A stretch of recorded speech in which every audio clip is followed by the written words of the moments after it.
것은 데살로니가 후서 1장 10절의 말씀입니다. 찾으신 줄 알고 봉독드리겠습니다. 데살로니가 후서 1장 10절입니다. 그날에 주께서 오셔서 성도들 가운데서 영광을 받으시고 모든 믿는 자들 가운데서 긴 여김을 받으실 것이다. 너희도 그들 가운데 있을 것이니 이는 우리의 증거가 너희에게 믿어졌기 때문이다. 그러므로 우리가 항상 너희를 위하여 기도하는 것은 우리 하나님께서 너희를 부르심에 합당한 자가 되게 하시고 또한 모든 선한 뜻과 믿음의 일을 그분의 능력으로 이루게 하시고 우리 하나님과 우리 주 예수 그리스도의 은혜를 따라 우리 주 예수님의 이름이 너희 가운데서 영광을 받으시고 너희도 그분 안에서 영광을 받게 되시기를 원한다. 12절까지 봉독 드렸습니다. 오늘 지금 이 시간 데살로니가 후서에 개진되는 복음을 우리가 지금 살피면서 신앙을 추스리고 하는 양식을 우리가 공부를 받는데 데살로니가 후서의 말씀은 직접적으로는 이제 거룩한 생활의 실제입니다.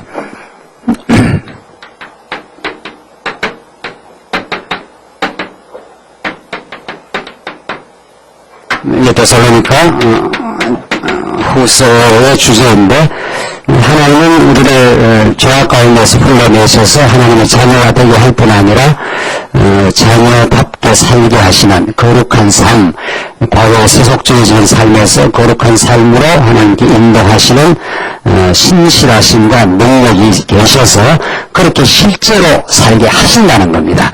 그렇게 거룩한 생활의 실제를 만들어내시는 것은 부패하고 타락했던 우리 옛사람으로서는 결코 할 수 없던 일을 하나님의 능력으로 하게 하셔서 우리의 거룩한 삶이 나왔을 때 우리에게는 기쁨이 되고 하나님께는 영광에 돌아가는 하나님 당신이 이 거룩한 삶을 자녀답게 살아가는 삶을 하나님을 기쁘시게 하는 삶을 살게 하셔서 참으로 놀랍고 감사합니다라고 하나님께 영광을 돌리는 삶을 살게 하신다는 것이 이 데살로니가 후서에 나타나는 말씀입니다.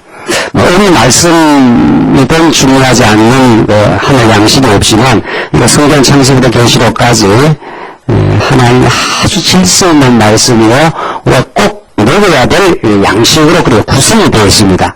오늘 특별히 데살로니가 후서를 우리가 살펴가는 이 시간에는 더욱이 하나님 왜 데살로니가 후서의 말씀을 우리에게 주셔서 우리가 꼭 이 말씀을 읽고 살아가도록 그렇게 하시는가 하는 우리가 좀 문제의식을 가지고 이 말씀을 도면하는 것이 아주 중요합니다.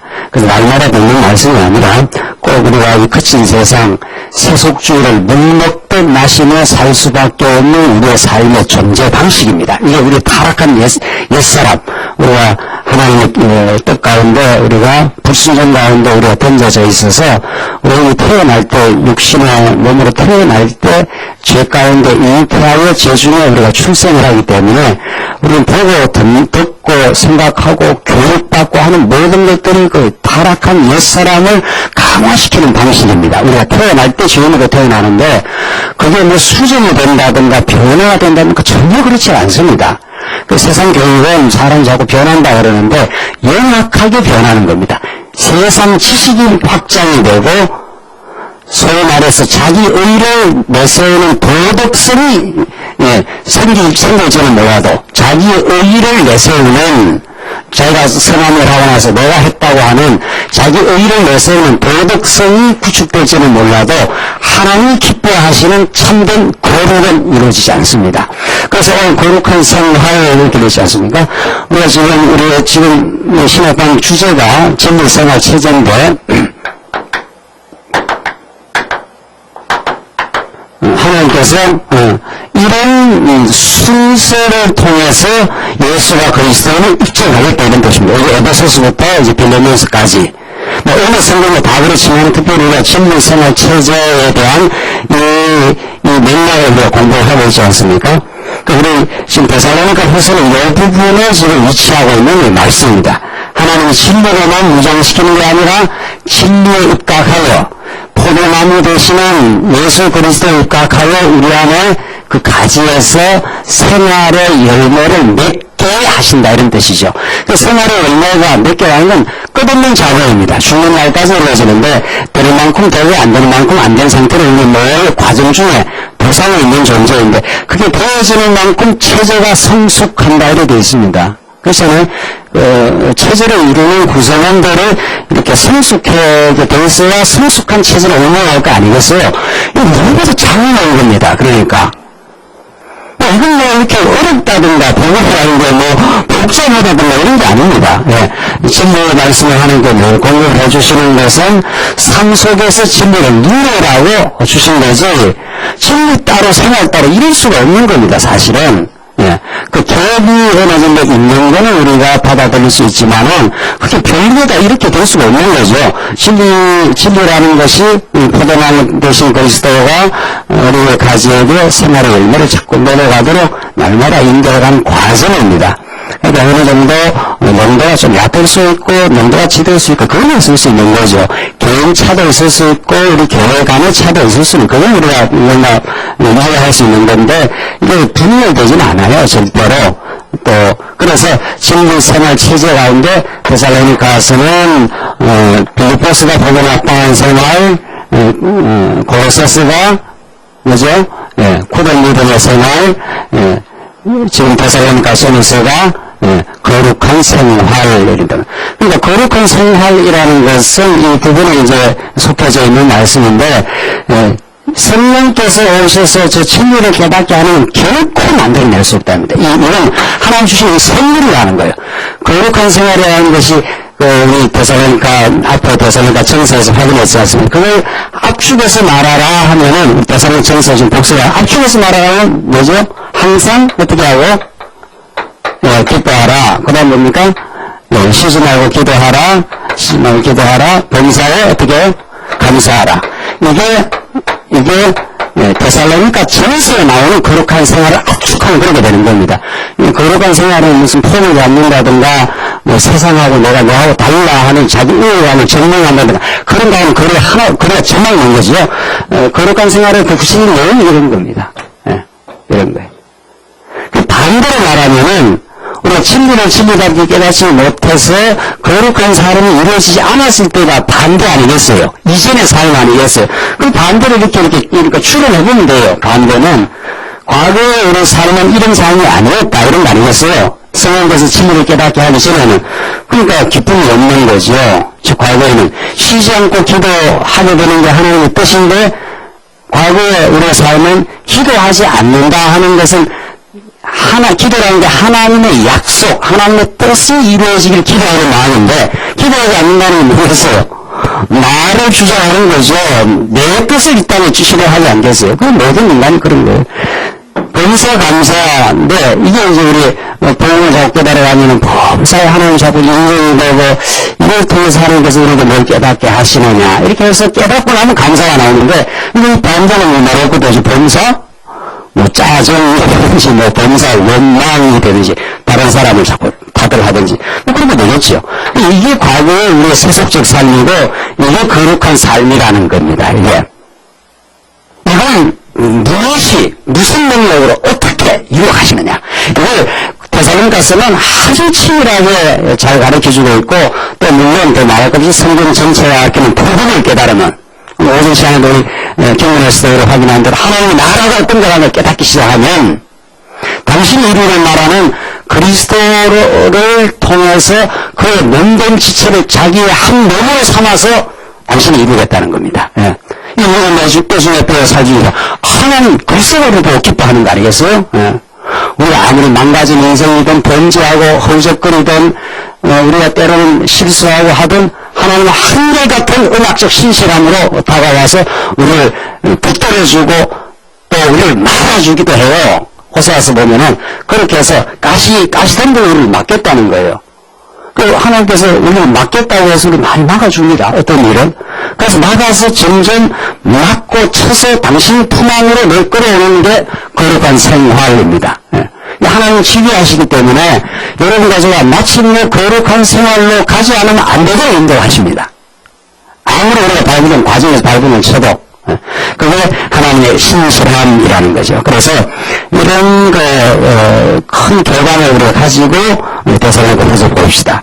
우리 지난 시간에 앞부분에서 1장 내용에 지금 1장이 합당한 성도로 생활하게 하는 건데 첫째가 1장입니다.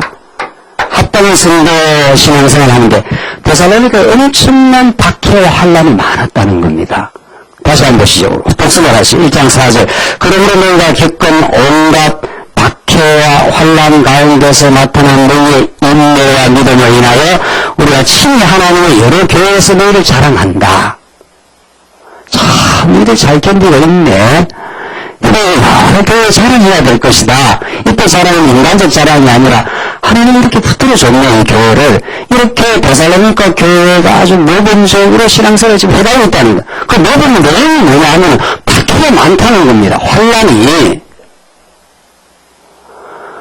우리의 미숙하고 피상적인 걸 배우면은 우리가 예수를 믿으면 자꾸 어려움이 없기를 바란다는 거죠. 그렇지 않다는 겁니다. 오늘 본문의 말씀에 따르면은 데살로니가 교회가 이런 박해와 환난 가운데 나타난 너희의 인내와 믿음 이렇게 돼 있어요.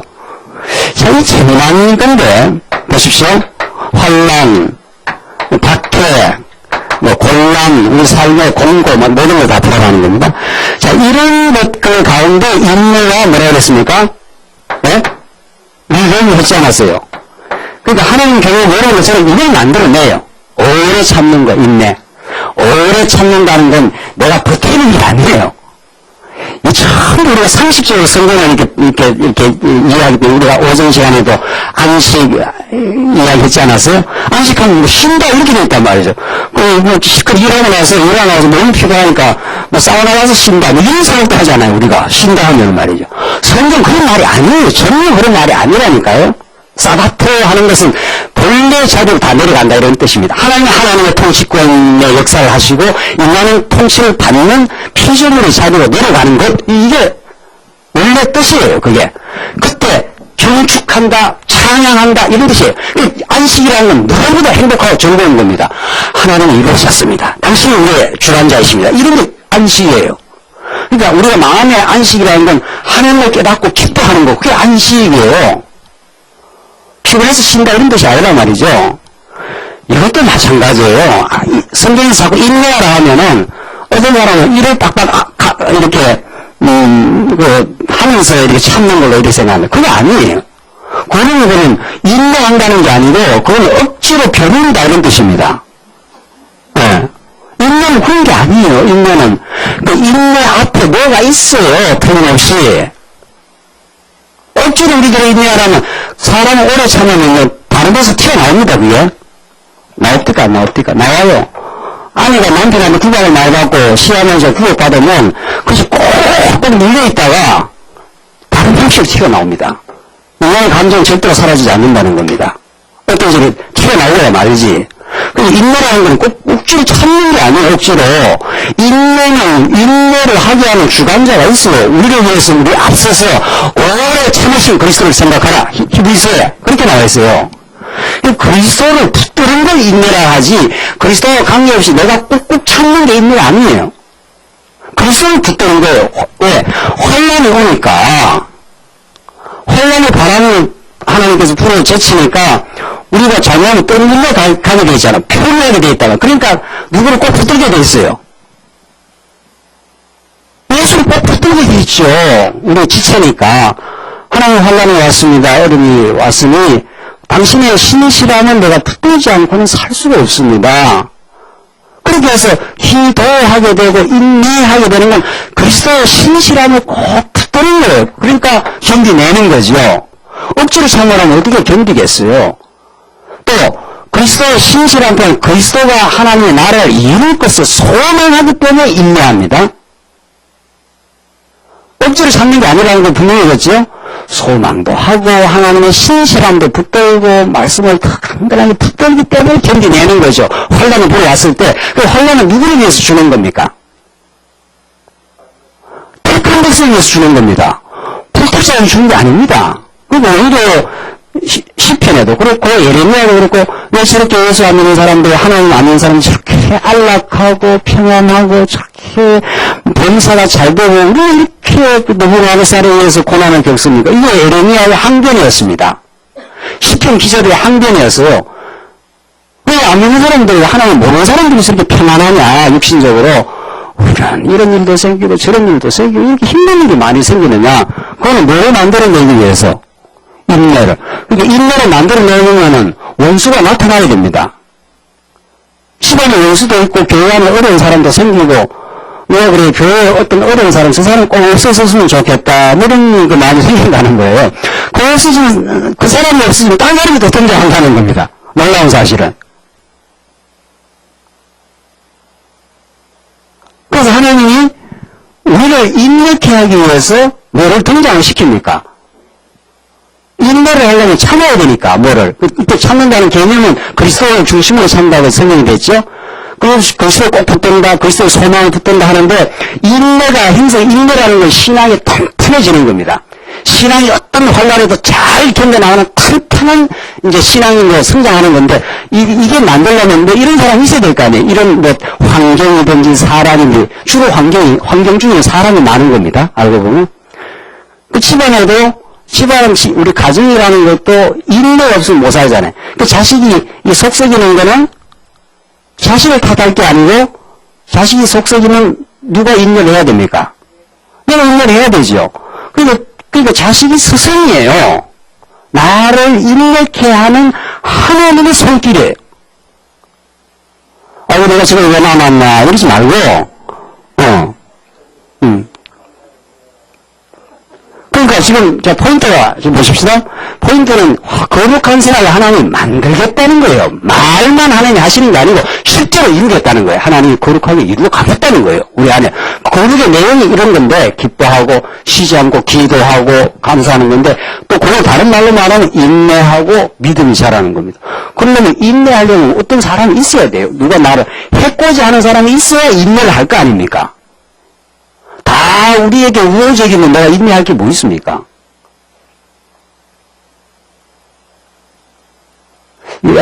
잘 정리가 잘 안 되시는가 봐요. 그렇구나 말이죠.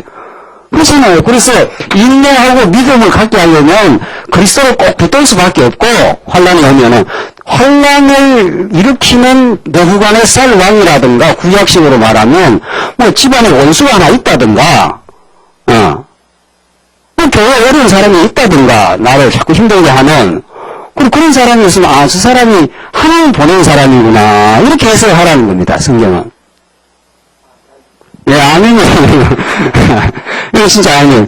그렇게 성경 가르치는 바니까 그렇잖아요.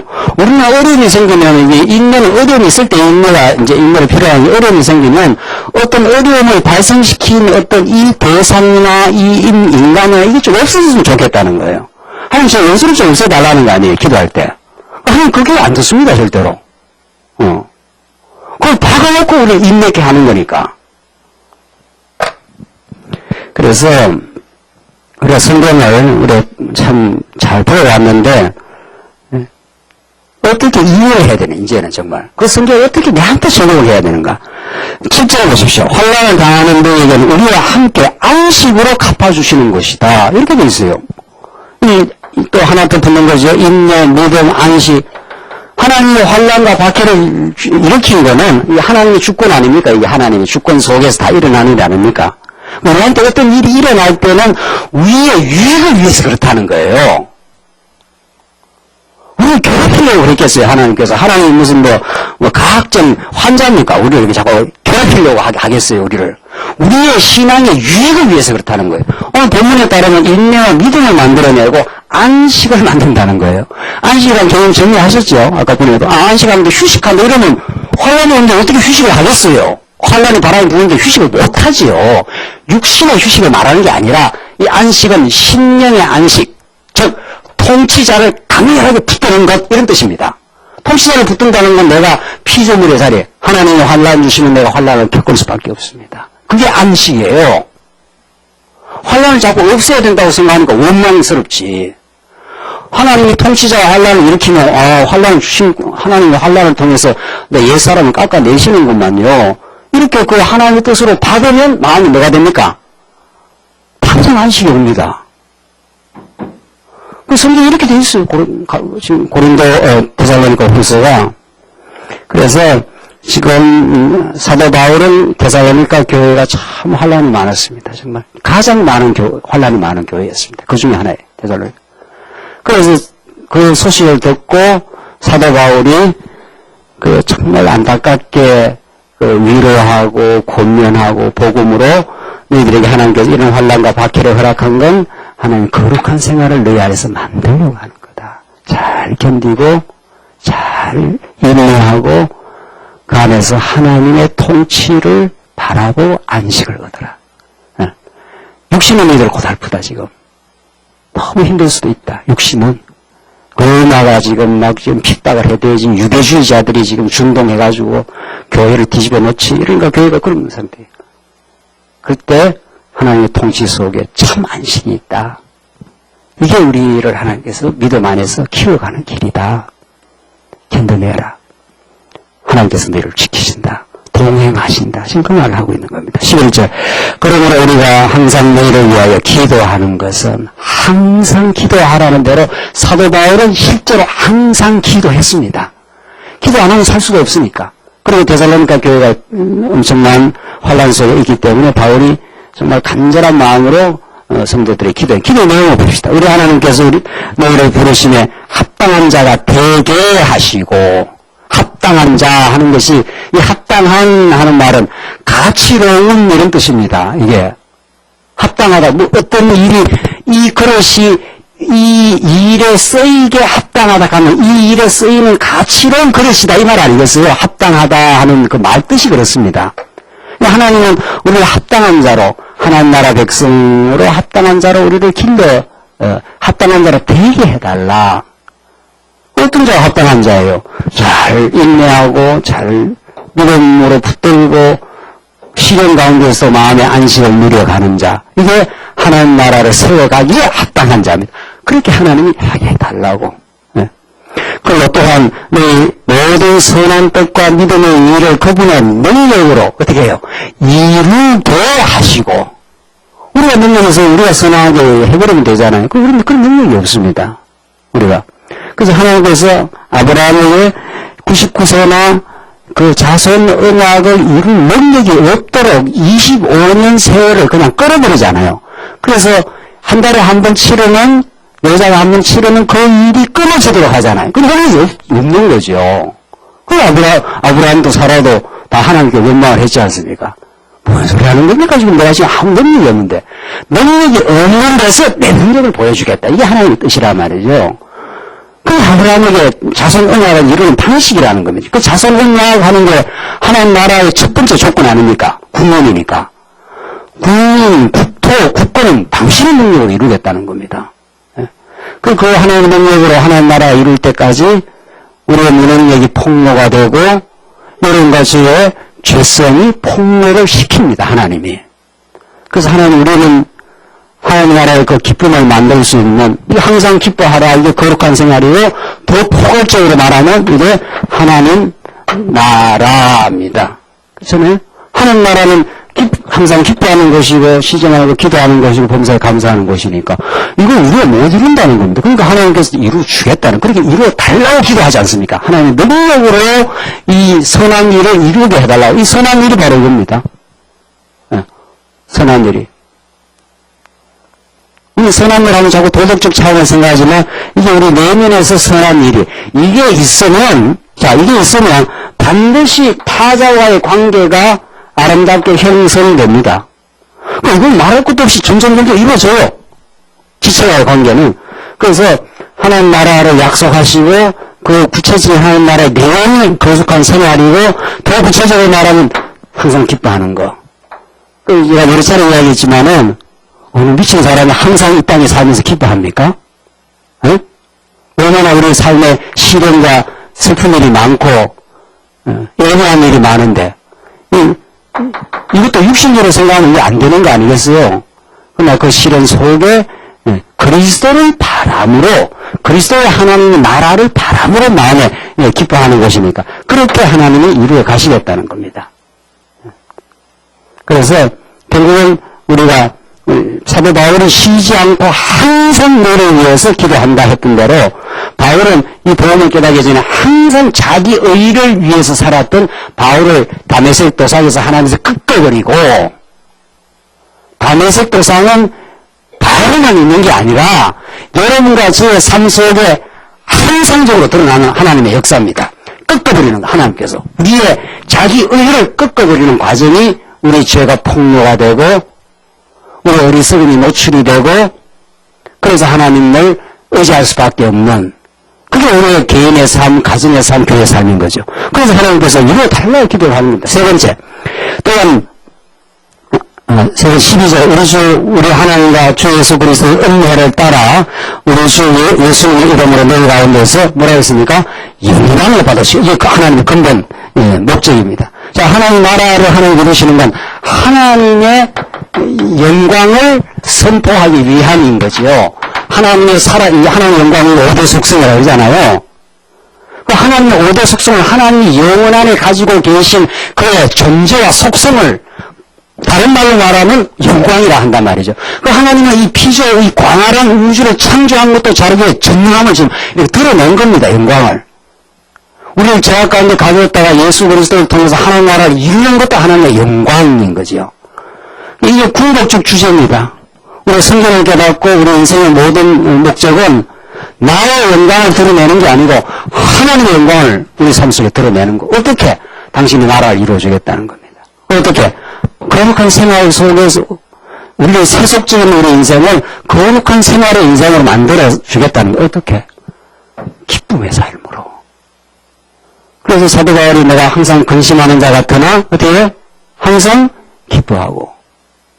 삶은 근심에 투성해집니다. 사도 바울은 뭐 가는 곳곳마다 대적이 나타나고 오기 감옥에 기다리고 있는 그런 삶인데 빌립보 성도에게 기뻐하고 또 기뻐해라. 괜찮아. 우리 이 땅에서 이렇게 핍박받다 죽어도 산에 가서 땅이 반드시 있어. 우리는 그 기쁨의 원천이 사라지지 않아. 사도 바울이에요. 그렇게 하나님께서 이렇게 거룩한 삶으로 하나님 나라를 누리는 삶으로 마침내 하나님의 영광으로 이렇게 전진하는 거죠. 성경이 이렇게 치밀해요. 이렇게. 대성문과 한 곳만 우리가 정확하게 이해를 해도 하하 하나님이 어떤 분이고 당신이 어떤 목적을 가지고 우주를 창조하고 아담을 짓고 하나님 나라를 약속하고 선악과를 통해서 우리를 불순한 가운데 가두고 죽음을 경험하게 하고 여러분은 이 거룩한 삶이 이루어지기 전까지 선악과와 생명과 하나님이 동산 중앙에다가 선악과 생명과를 만들어서 이 선악과 알게 한 나무를 어떻게 하라고요? 따먹지 마. 따먹으면 어떻게 해요? 죽으리라. 이것도 언약이에요. 그래서 저도 지금 기성신학자들 따먹지 말라 해서 인간은 안 따먹으면 저게 잘못했다 따먹었다. 그럼 잘못했죠. 너무 불순종했어요. 잘못했어요. 근데 하나님의 포괄적인 하나님의 교회였다는 거죠. 그래서 이걸 선악과를 따먹으면 이게 조금 더 설명이 자세히 필요한데 이걸 따먹으면 어떻게 되는 거예요? 왜 이게 문제가 되는 거예요? 이게 선악과를 따먹으면 어떻게 되는 거예요? 하나님 자리에 앉죠. 하나님만 심판자란 말이죠. 하나님만 이게 선이야, 이게 악이야 이렇게 하나님만 심판을 해야 되는데 이게 인간이 이걸 따먹으면은 따먹게 되고 나서 하나님과 같이 되어서 자기가 심판자예요. 내가 하는 일은 선, 상대방이 하는 거는 뭐예요? 이렇게 규정을 하고 나와요, 우리가. 근데 상대방도 또 있죠. 상대방도 또 내가 하는 건 선, 내가 보는 건 선, 네가 보는 건 악, 이러니까. 근데 뭐 갈등이 안 생길 수가 없어요. 그래서 그 저주가 그래요. 저주 내용이 따먹고 나서 그래서 가인이 아벨을 쳐 죽이잖아요. 가인이 아벨을 쳐 죽인 게 모든 인류의 죄를 그냥 보여주는 겁니다. 그래서 우리는 우리 뜻대로 누가 안 따라주면 반드시 그 사람을 어떻게 하고 싶습니까? 미워하고 제거하고 죽이고 싶은 거예요. 그 칼대로 안 죽일 뿐이지, 칼대로 죽이면 자기가 감옥에 들어가니까 안 죽일 뿐이지 실제로 뭐 하고 있는 겁니까? 제거시키고 싶은 거예요. 근데 가인의 범죄예요. 가인이 아벨을 쳐 죽였다 그러니까 이거 되게 나쁜 놈이네 이렇게 하고 있으면 안 된다는 거 아니에요. 가을 또 누구예요? 우리가 다 그 범죄하면 그렇게 사는 거지. 우리 실제로 그렇게 합니다.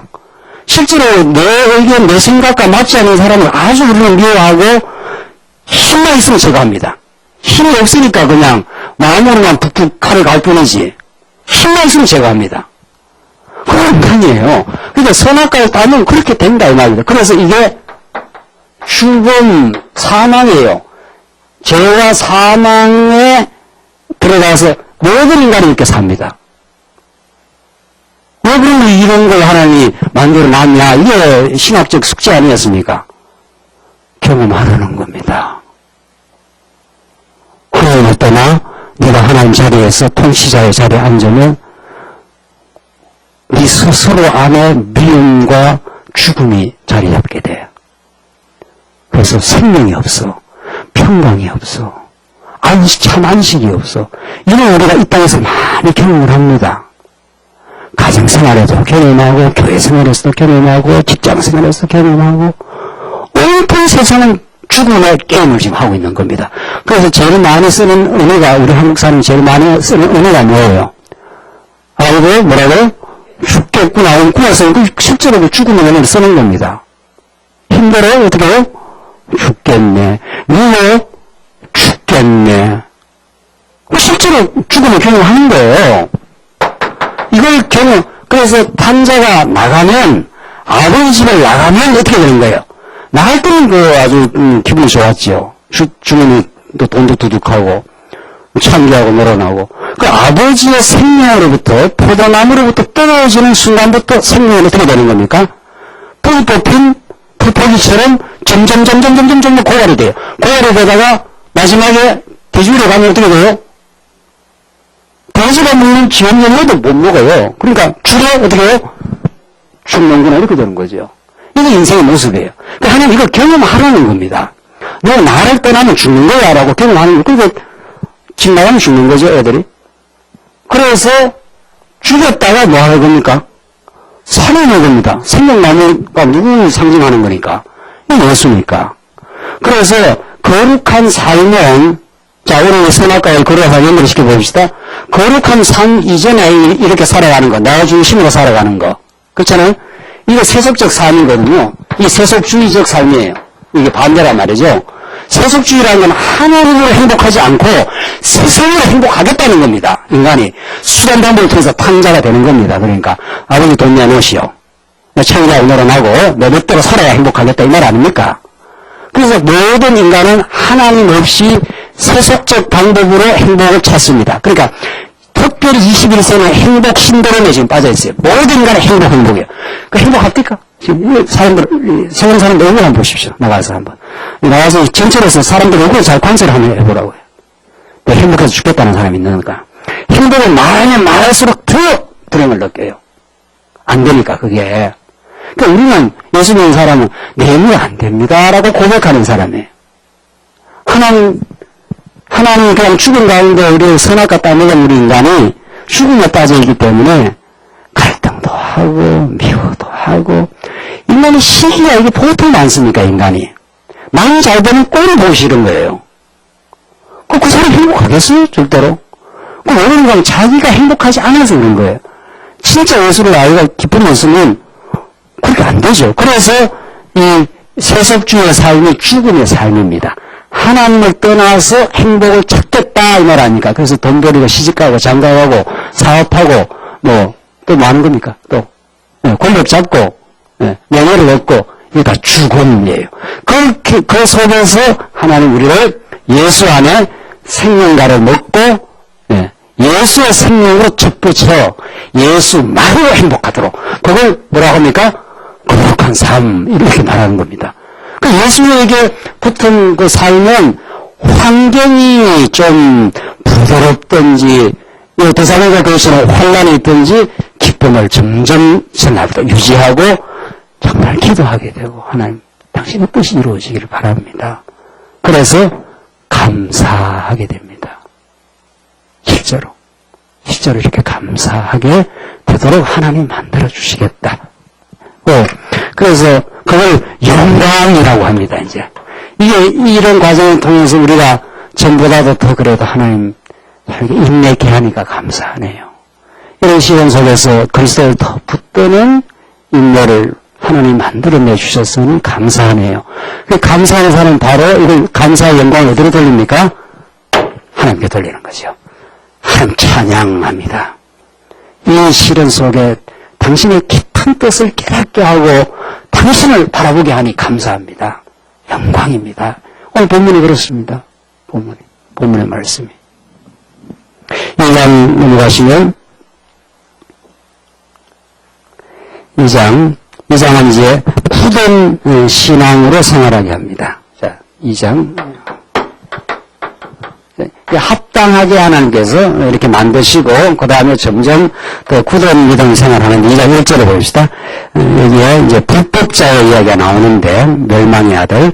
2장 1절, 형제들아, 우리 주 예수 그리스도께서 오시는 일과 그분 앞에 우리가 함께 모이는 일에 대하여 우리가 너희에게 간청하니, 지금 사도 바울이 형제 데살로니가 형제들에게 두 가지를 간청을 하는데, 하나는 주 예수 그리스도에서 오시는 일, 강림하는 일, 재림하는 일 아닙니까? 그거 하나 하고, 두 번째, 그분 앞에 우리가 뭐라고 했습니까? 함께 어떻게 해요? 모이는 일에 대하여 간청한다. 이게 아주 중요한 겁니다, 이게. 그러니까, 대사로니가 전서에도 나왔지만, 전서에도 예수님의 그 재림을 이야기했지만은, 사도 바울은 장차 예수님 반드시 오신다. 그리고, 바울의 표현을 따르면 임박해서 오신다. 오실 리가 오시니, 잠깐 후면 오실 리가 오시리니 했기 때문에 우리가 생각할 때는 시간적으로 아직 좀 남았지 않습니까?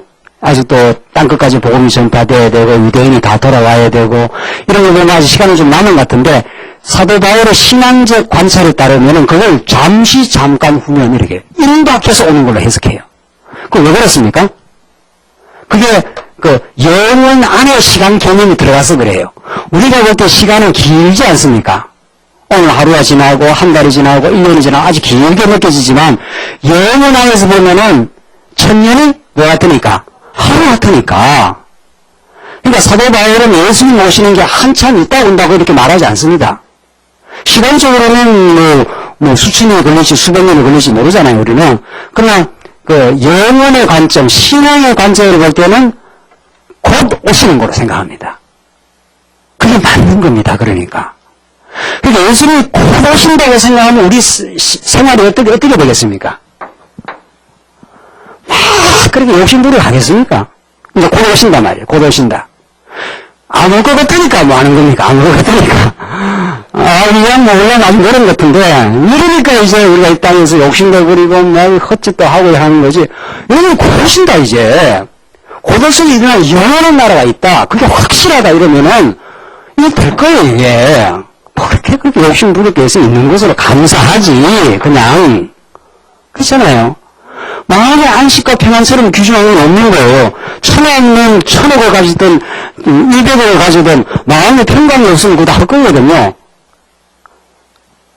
그러니까, 예수님이 곧 오신다. 반드시 오신다. 그리고 그가 이루시는 나라는 생명수 강가에 계시록 21장과 22장에 나타나는 그 천국의 비유는 이 땅이 가장 좋은 걸 동경을 합니다. 수정빛이 흐르고 보석이 12진주문이 있고 생명수 강사에 주렁주렁 과실이 맺히고 세상에 그렇게 좋은 데가 어디 있습니까? 세상에. 저 뉴질랜드 그때 공부하러 갈 때 말이죠. 지구상에 남은 마지막 천국이다. 뭐 이렇게 막 과장된 설명을 하더라고요. 그 말씀 같습니다. 지구상에 남은 마지막 천국이 아니라 거기도 죄악이 있고 거기도 갈등이 있더라고요. 교회들마다. 무슨 소리? 이 땅에 그런 거 없어. 남태평양에 그런 우리가 꿈꾸는 유토피아는 없는 거야. 절대 없어요. 인간이 변하지 않고는. 인간이 예수를 만나지 않고는 절대 없는 거예요. 그러니까 천국이나 찬송가의 초막이나 어떻게 해요? 궁궐이나 그 주 예수를 모신 곳이 천국입니다. 사도 바울에게는 감옥이 천국이에요. 감옥에서 내가 죽는다 하더라도 빌립보 성도들아 내가 너를 기억할 때마다 감사하고 이렇게. 이 사랑의 교제를 이미 사랑하는 마음을 마음에 품었기 때문에 우리 부모들이 자녀를 사랑하는 마음을 품었기 때문에 이미 어떤 고생을 해도 그게 다 달게 받는 거죠, 우리가. 고생인 사람이 있고, 고생이 단 사람이 있는 겁니다. 사랑의 마음 품으면 고생이, 그 고생으로 그냥 끝나지 않습니다. 왜? 사랑하기 때문에. 내가 이 고생을 하면 내 사랑하는 자녀, 내 사랑하는 지체에게 도움이 된다고 믿기 때문에, 그게 고생이 이미 아닌 겁니다, 그게. 이 위대한 혁명 말이죠. 이 위대한 거룩한 생활의 혁명은 성령이 만들고 예수가 만드는 겁니다, 진짜. 그 놀라운 은혜와 사랑이. 그래서, 이 임박한 재림이라는 거, 예수님 곧 오신다. 그렇기 때문에 우리가 항상 모이기를 피하지 말라. 그러니까, 재림을 믿으면은, 이 땅의 삶을 경홀히 여기는가. 시험부, 종말론자들은 예수님 곧 오시니까 뭐 직장생활도 할 거 없고 할 거 없다는 거 아니겠어요? 예수님 곧 오시니까. 아니에요. 예수님 곧 오시니까, 잠시 잠깐만 오시니까 더욱 현실에 충실하게 됩니다. 그리고 곧 디모데후서 마지막에 가면 내가 규모 있게 생활해라. 이 말이 제일 마지막에 그렇게 나와요. 너희가 너희 양식을 팔아먹고 열심히 일하고 수고하고 너희가 규모 있게 생활하도록 해라. 그럼 예수님 오시는데 뭐한테 규모 있게 생활하니까 아무렇게나 살아버리지. 곧 오실 건데. 그거 아니에요. 그 예수님의 재림을 잘못 해석한 거예요.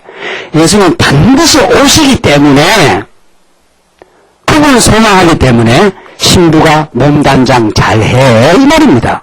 예. 우리가 맞아보는 신앙이 오니까 우리가 더욱 세속주의에, 이 음란한 세속주의에 허우적거리지 말고 하나님 떠나서 기뻐하는 거, 그런 기쁨을 찾지 말고, 이 음녀라 그래요, 구약에. 우리 구약 이스라엘 성도들을 아수르한테 찾아가서 살려달라 하는 걸 음녀라 그러지 않습니까? 이 창녀 고매라. 네가 거기 가서 산다고 살겠느냐? 내한테 와야지. 지금 계속 선지자들의 음성이 그 음성이에요. 그러니까 이 세속주의 그런 데 기쁨 얻지 마. 돈이 좀 있을 수도 있고 없을 수도 있지. 권력이 좀 있을 수도 있고 없을 수도 있지. 몸이 좀 건강할 수도 있고 아플 수도 있는 거지. 그게 내 행동의 원천이 아니고 예수를 아는 것, 하나님을 아는 것, 그분 안에 사는 것, 그게 진짜 행복의 원천이야. 그걸 우리에게 지금 가르쳐줘요. 그래서 이 재림과 현실, 재림과 오늘 우리 교회 함께 모이는 걸 지금 간청을 하지 않습니까? 이렇게 예수님 오시니까 환난 중에 잘 견디고 모이는 데를 피하지 마. 성도들은 모여야 힘을 얻는 거야. 모여야. 절대 교회 생활 혼자 하는 거 아닌 거 아시죠? 너무도? 우리 모여야 서로를 지지하고 서로를 위로하고 서로의 말씀으로 붙들어줘서 이 거친 세상을 살아내지. 어떻게 우리 신앙생활을 각각 하겠어요? 우리가 지체인데. 그래서 사도 바울은 이 예수님 오시는 문제와 함께 모이는 일, 함께 모이는 게 교회니까 이걸 정확하게 바울이 이렇게 지적을 하고 있지 않습니까? 복음을 지금 설명하면서 2절 너희는 영으로나 말로나 또는 우리에게서 받았다고 하는 편지로나 주님의 말이 임박한 것처럼 마음이 쉽게 흔들리거나 두려워하지 말라. 이때 임박한 건 부정적으로 말하는 사람들입니다. 예. 부정적으로 임박한 걸. 그럼 마음이 쉽게 흔들리거나 두려워하지 마. 예수님 반드시 오셔. 반드시 오실 때가 되면 오셔. 그래서 두려워하거나 쉽게 흔들리지 마. 선악과를 따먹은 모든 인간의 마음의 인격의 감정 속에 그 죽음의 감정이 뭔지 아십니까? 아담에게 나타나니까 아담이 어떻게 했습니까? 하나님 앞에 두려워했지 않습니까? 인간의 모든 행위의 동기가 두려움입니다. 두려움을 극복해보려고 돈도 모으고 권력도 잡고 다 하는데 왜? 권력을 잡아야 내가 내 마음대로 하니까. 다른 사람에게 당하지 않으니까. 그래서 이 두려움이 인간의 인격의 뿌리에 내면에 깊이 박혀 있습니다. 두려움의 반대가 뭡니까 그러면? 두려움 감정의 반대가 뭡니까? 이게 사라진 거. 그게 안식이에요. 이게 사라진 게 평안이에요. 평안. 그 어떨 때 안식, 평안 같은 말입니다. 평강, 안식, 평화 다 같은 말이에요. 맥락적으로 샬롬 하면 똑같은 말이에요. 그러니까 두려움이라는 거는 선악과를 따먹고 죽음을 맛보고 하나님을 떠나는 인간이 두려운 겁니다. 그러다 사업 망하는 거 아닌가? 우리 애가 이러다가 제대로 직장 못 찾으면 지 갈 길 못 가는 거 아닌가? 이게 두려움 아닙니까? 그러니까 두려움을 느끼는 게 중요해요. 왜 그런지 아십니까? 근데 사람은 두려움을 느끼기도 전에 빨리 두려움을 없애려고 그래요. 그게 아니에요. 두려움은 하나님 주신 감정입니다. 감정은 하나님께로 가는 사인입니다. 우리가 두려움이 왔기 때문에 어디로 가고 싶습니까? 평안으로 가고 싶습니다. 그래서 말씀을 붙드는 겁니다. 그래서 이 세상에 환란은 우리에게 두려움을 주는 겁니다. 어려움은 우리에게 자꾸 두려움을 주는 겁니다. 그러니까 두려움과 불안을 느낍니다. 시편 기자가 내 영혼아 어찌하여 그리하여 불안해하는고 하지 않습니까? 불안과 두려움이 없는 사람 있습니까, 세상에? 없어요. 그런 사람 없어요, 세상에. 처음 있는 사람도 불안과 두려움을 느끼고 평안을 강구하는 거죠. 안식을 강구하는 거죠. 그러니까 이게 삶의 과정입니다. 이 프로세스예요, 이게. 하나님은 선악과와 생명과를 만들어 놓고, 만들면 사단이 들어와서 이걸 따먹으면 죽음을 경험하고, 죽음을 경험하면 두려움을 경험합니다. 두렵단 말이죠. 두려우니까 얼른, 두렵고 부끄러우니까 얼른 무화과로 자기를 캄프라지 하지 않습니까? 그러니까 그걸 세속주의라고 그럽니다. 세속주의는 자기 부끄러움과 두려움을 빨리 캄프라지, 특히 남자들이 더 그렇습니다. 여자들은 어떤 어려움을 당하면은 뭐를 든다는 거예요. 전화기를 들고 이제 수다를 뜬다는 거 아니에요. 자기 지금 두려운 거, 불안한 거, 어려운 거 막 이야기하면 한참 하면 또 웃어져요. 그 남자들은 자기가 스트레스를 받고 어려움을 당하면은 전화기를 뜨는 게 아니고 동굴에 들어갑니다. 입을 닫아요. 그 남자들 빨리 죽어요. 그래서 말을 안 한다는 거 아니에요. 남자들은 어려움이 생기면은 이거 어떻게 풀어가야 되나 해서 이 쪽팔리니까 자기 어려움을 겪으니까 나한테 이야기하기 싫어해요. 그 여자들은 자꾸 어려움이 생기면 자꾸 이렇게 교회 와서도 이야기하고 뭐 친구한테도 이야기하고 자꾸 이야기를 하니까 그 어려움이 상당히 해소가 됩니다. 많은 어려움이. 그 남자들은 어려움이 생기면 말을 안 하니까. 우리 집에서 말을 안 하는 어려움이 생기면. 그럼 혼자도 뭐 산책을 간다든가. 그러니까 자꾸 그걸 커버를 하는 거죠. 그 남자들이 자존심이 더 강하니까 이렇게 좋은 건 이야기하고 싶어도 집안에 어려운 거 이런 건 이야기 안 하는 거죠. 캄프라지를 하는 거죠.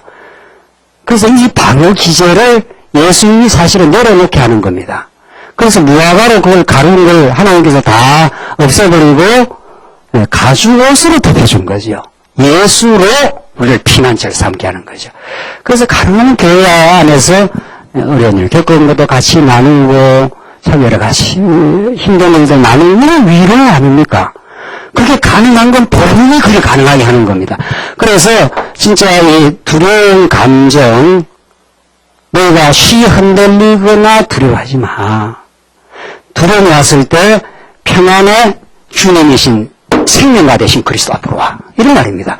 이게 하나의 메커니즘입니다. 하나님께서 선악과를 주셔서 죽음을 경험하게 하고 누구나 두려움을 경험하게 하고 불안합니다. 우리가 모든 삶이 불안합니다.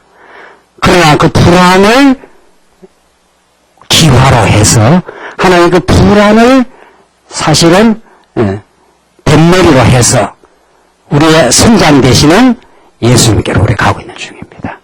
그래서 진짜 우리 흔들리는 배를 강력하게 지금 끌고 가시는 베테랑 되시는 성장 되시는 예수님이 괜찮아. 두려워하지 마. 그래서 베드로가 물길로 걸어가다가 두려워서 빠졌지 않습니까? 그래서 예수님은 괜찮아. 내가 지금 살아있어. 구약의 모든 바다는 저주의 상징이에요. 홍해 바다에서 다 빠져 죽지 않습니까? 그러나 하나님 택한 백성은 거기서 건져내요. 그래서 건져낸다고요. 그래서 노아 홍수에서 모든 사람을 바다로 물려 심판해도 당신이 택한 백성 노아의 8가족을 이렇게 건져내지 않습니까? 두려워하지 마. 이 말이죠. 내가 너와 함께 있어. 그래서 지금 데살로니가서는 모진 환란과 박해 속에 이스라엘 그 당시 데살로니가 성도들이 겪을 수밖에 없는 흔들림과 두려움을 지금 겪고 있습니다. 그러나 흔들림과 두려움을 은폐하거나 속이지 말고 우리의 흔들림과 두려움이 있습니다. 그걸 그대로 하나님께 내놓고 예수의 말씀 앞으로 가고 우리의 진정한 우리의 통치자 되신 그리스도 앞으로 가면 평강과 안식을 얻습니다. 그러고 우리에게는 인내의 아름다운 열매를 만들고 참된 믿음을 주십니다. 하나님만 믿을 만한 분입니다. 이런 뜻 아닙니까? 그게 하나님이 신실하십니다. 전능하십니다. 우리를 끝까지 붙드실 것입니다. 이게 대전일과 교회 성도들에게 주시는 말씀입니다. 기도하십시다. 자비하신 하나님 아버지 은혜를 감사합니다. 우리 현실이 때로는 두렵고 우리 현실이 때로는 슬플 때가 있습니다. 주께서 우리의 모든 현실을 잘 아시오니 우리 안에 이 현실을 통해서 하나님이 살아계신다.